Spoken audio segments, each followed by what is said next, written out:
Hi, today we're going to learn about the Declaration of Independence for Texas and the Convention of 1836 and why these delegates, which is a representative, got together to create this. What was going on that spurred this whole issue of needing to have that. In your spiral, go ahead and set this up. You need to set up Cornell Notes on your page. If you look back on your Edmodo post, it'll tell you the page number to put this on. Make sure to discuss and write in complete sentences and write as much information as you can. You're going to answer these questions as you watch the video. So before you go on, make sure to write these questions down. Once you have them done, you can go on and watch the remainder of the video. What we're going to look at first is this is a house where the delegates met. It's really very, very tiny. The circumstances in which they met was very, very difficult. If we look at this, they met on March 1st, 1836 at a place called Washington on the Brazos. It was a very, very, very tiny building. Think about it. You're standing outside and it's raining and it's cold and your feet are wet. You're probably not in the best of moods, right? That's exactly what these men were doing. Even though they had a roof over their head, a lot of these buildings back in this time period didn't have a floor. So their mood was one of, I'm done, I'm finished, let's move on with this.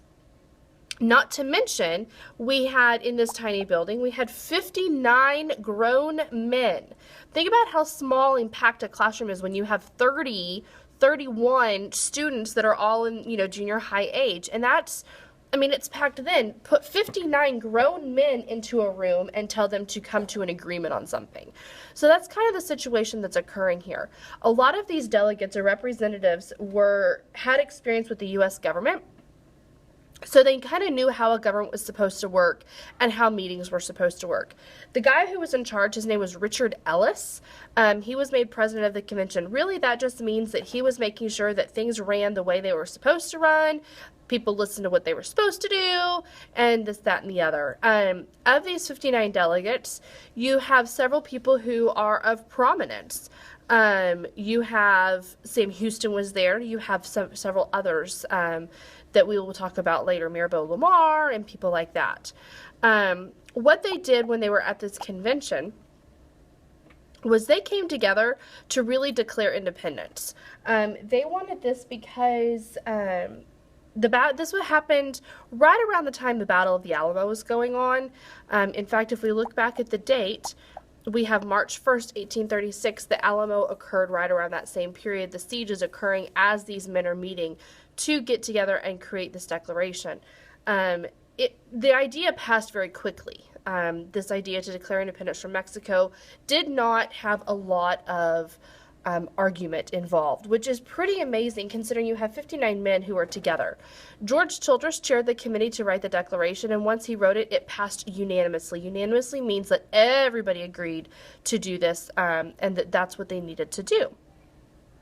So George Childress is really the one who did it. When he wrote the Declaration, he used the United States as a guide. He looked at that Declaration of Independence and used that as a guide. He listed grievances. A grievance is like a beef, a problem you have with somebody. So he listed problems that the Texans have with the Mexicans, pointing out, you did this, you did that, we tried this, you didn't do that. He stated that Texans were denied rights that the Mexican Constitution of 1824 had. Remember, we talked a lot about the Mexican Constitution and said that that's really what the Texans focused on and was their main source of how they had rights. And the very end declared Texas as an independent country. Essentially, a declaration is kind of like a breakup letter. Both the Texas Declaration and the U.S. Declaration are both breakup letters. So what we need to do is we need to think about, okay, so what are all of these things that Mexico did to the Texans? And that's what was listed in the Declaration. We're going to look specifically at the Declaration tomorrow, and we're going to actually write our own breakup letter. So when you come to class, make sure that you've watched this and you understand what a declaration is and what these men did when they were in this tiny little house trying to declare Texas independent.